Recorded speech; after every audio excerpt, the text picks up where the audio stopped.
Have you ever been on the street and just knew that the person who was coming towards you means trouble? I had one of those moments this past spring. I was heading off to teach a course at Lair House in Somerville. I was wearing my kippur, and I'm pretty sure I was radiating some pretty strong Jewish scholar vibes. And then I saw him. He was enormous. Think Andre the Giant. Not quite, but that's how I remember him. And he had a tiny chihuahua trotting alongside of him. It would have been funny if he hadn't been staring at me so intently. As we drew near, he pointed right at me, and he said, "Hey, you! Don't you know there's a genocide going on?" Immediately, my stomach turned to ice, because I knew this encounter could go any number of ways. And my mind raced. How was I going to answer? On the one hand, I felt the weight of the teachings that I had absorbed ever since childhood. We don't criticize Israel in public, or sometimes even in private, and especially not while Hamas is still holding hostages. And yet, by last spring, it was all too much for me. Too much destruction in Gaza. Too many children dead. Too much bloodshed without resolution.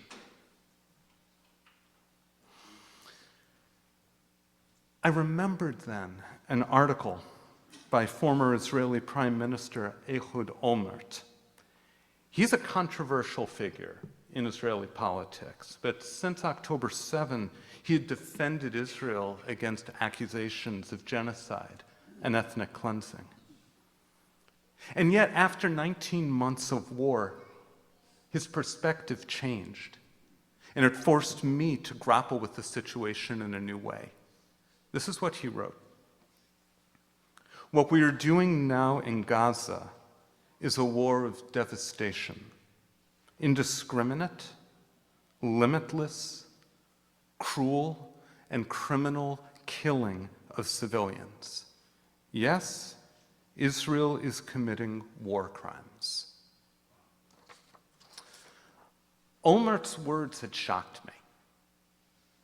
But they weren't an outsider's critique. This was part of a chorus of opposition leaders, of IDF officials, and hundreds of thousands of Israelis who believe that Netanyahu's policies have undermined Israel's security and moral standing. Standing there on the street, I felt a shift. This was the clarity I had needed. I took a deep breath, and I looked up, and said, yes, Israel is acting in ways that even some Israelis consider to be war crimes, and that hurts me. Israel's Declaration of Independence says it will preserve Jewish values. I lie awake at night because Israel is contradicting those ethics. I love Israel, and I fear that the path that it's on promises only misery for Israel and for the Palestinians alike. The man stared at me, and then he opened his arms wide for a hug. I'm Jewish, and I've been waiting for someone, anyone, to tell me that they felt that way. Thank you for hearing me. And he wiped his eyes. He gathered up that little chihuahua, and he went on his way.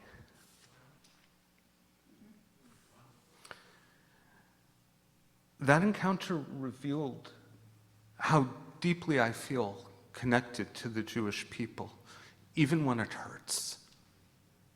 As we explored last night, our sages teach, Kol Yisrael arevim ze bazeh. All Israel are bound up in one another.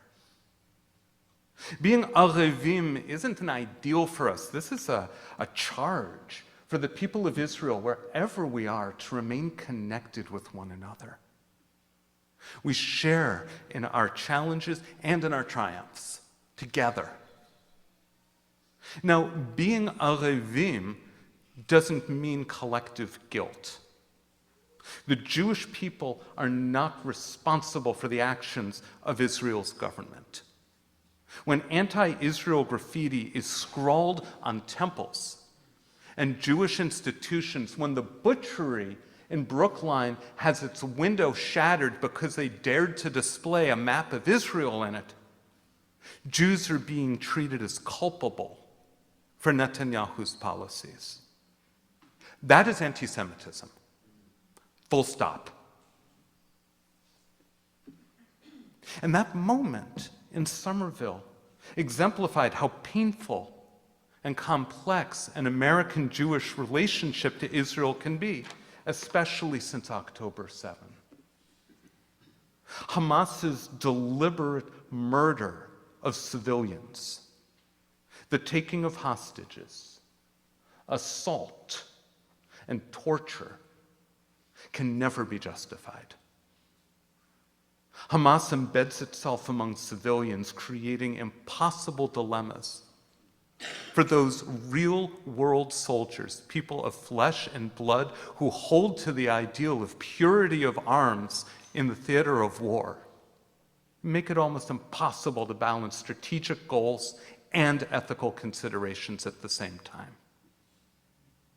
And that said, this complexity does not absolve Israel of responsibility. Neutralizing Hamas cannot come, it mustn't come, at the cost of Israel's Jewish soul. I don't expect everyone here to agree with everything that I'm saying this morning, and I do not take lightly critiquing Israel's government from the Bema, especially during wartime. Yet I ask that you bear with me, honoring our shared love for what Israel has been and our hope for what it can become. Netanyahu's speech to the UN last Friday showed the danger of using anti-Semitism as a shield.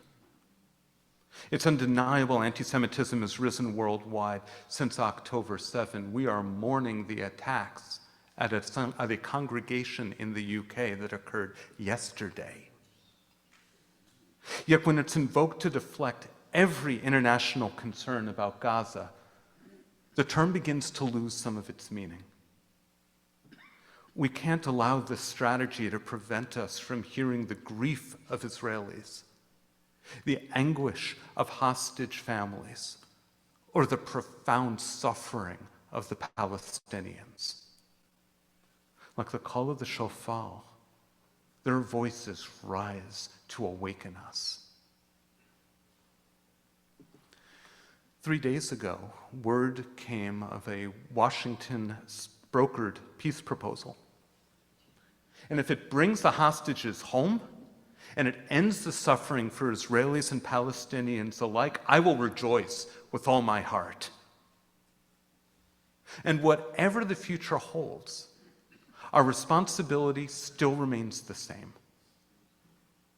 Jewish tradition gives us a very clear directive about our response when our loved ones go astray. Torah commands us, Hocheach tochiach et amitecha. You shall surely reprove your kin. That word, tochacha, we had a workshop on it a few weeks ago. It's often translated as rebuke. I prefer loving correction because it requires a profound relationship. The rabbis teach that if we see someone transgressing Jewish ethics and fail to respond, we bear some responsibility for that transgression. That's true whether it's occurring within one's family, one's community, or even within the framework of the entire world. And that imperative's been guiding me not only in my approach to Israel, but to America as well. I stood here at Rosh Hashanah before you, and I shared that's why I joined in the demonstrations at the ICE office in Burlington. It's that same understanding of tochacha that guides me to wonder how I can offer constructive guidance for Israel. And I've been asking myself, and I invite you to ask along with me, how can I express care for Israel while still holding it accountable for all of its actions? Even deeper, what has kept me from offering that loving correction that our tradition demands of us? Later in our services, we'll hear how the high priest entered the Holy of Holies on Yom Kippur. We're also asked to enter the holiest place that we know, our deepest conscience, and allow it to inspire us to act. So, on this Day of Atonement, I confess I have been remiss. For too long, I allowed my love for Israel to serve as an excuse for my silence. Sometimes I have been afraid of being divisive within our community or causing pain to our beloved congregants. I have shared my distress at Netanyahu's policies with you, but some of me still held back. And yet, beginning this spring, I started to break through some of that hesitation. And through the summer, I've been finding the clarity to speak to you from my heart, as I have tried to do and tried to model ever since. That has been part of my teshuvah, my personal turning. And now I share with you from the heart what so many Israelis are crying out. Israel cannot keep to this path of devastation and moral compromise. We must help it to turn. The work of teshuvah, of dynamic, authentic change, demands our courage. And our love for Israel compels us to action. This is not just about politics. This is avodah. This is sacred service. So what does this look like in practice? I found two approaches that have been helping to guide me. The first is internal within a Jewish context, and the other is external to the world as a whole. Internally, we must keep speaking together about Israel. We can no longer say, as I was raised to do, I don't live in Israel, so I don't have a right to critique it. The responsibility, the commandment to give tochacha demands that we speak, even when it's uncomfortable. Read Israeli news and Israeli commentators. There are many of them. Stay informed. Let's remain open to one another and share what we learn together.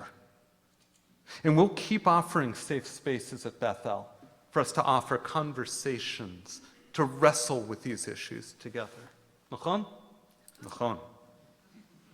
If you donate to Israel, as I do, direct your support to the hundreds of thousands of Israelis who are calling for the hostages' return and an end to Palestinian suffering. Consider humanitarian agencies or groups who promote understanding and healing. Our Tzedakah Hevra here has supported Dror Israel, for example. And consider connecting with Jewish organizations who share that same commitment, even if you aren't in full agreement with every detail of their platform. Since we are arevim, because we are bound up with one another, let's find a shared way forward. Externally, I've shared with my non-Jewish friends and allies that it is possible to be Jewish and also not agree with Netanyahu's policies. Some might. I do not. We ask them to point out anti-Semitism wherever they encounter it. And we call on them to remind others that Jews are no more culpable for Israel's actions than Catholics are for the Vatican. Each gift, each word of support, it's not just assistance, it's an act of arevut. This is turning towards one another with love and holding mutual responsibility. In Yom Kippur's invitation, and our challenge is to choose a form of tochacha, of loving correction that we can offer authentically. And then to give it in the trust that even small steps can help Israel and help us to return to our best selves. We only give tochacha when we believe that change is possible and that we can make a difference. It's an investment in the future. It is an act of radical hope. And sometimes we find that hope when we least expect it. If I could speak again with that man from the street in Somerville, I would thank him. Because his question broke my heart open when I'd been forcing it closed. He showed me a gate I hadn't seen, one that leads to the mitzvah of tochacha, a commandment to offer loving correction and difficult truths with compassion. The hug we shared was more than a gesture of comfort. It was embodied teshuvah, a way of turning towards each other rather than rejecting one another. As the gates of repentance stand open on this holiest of days, let's gather all the contents of our heart: grief and fear, anger and courage, love and hope, and offer them before God. And when those gates prepare to close at Ne'ilah, let us commit to opening the other gates in our hearts that we've allowed to stay sealed. The ones that lead us to speak and to act with clarity, with humility, and with honest conviction. Let's work not only for our own teshuvah, but for Israel's turning, so that all who dwell within her, all who dwell around her, and all who dwell on earth will come to know the blessings of just and lasting peace. Ken yehi ratzon, so may it be.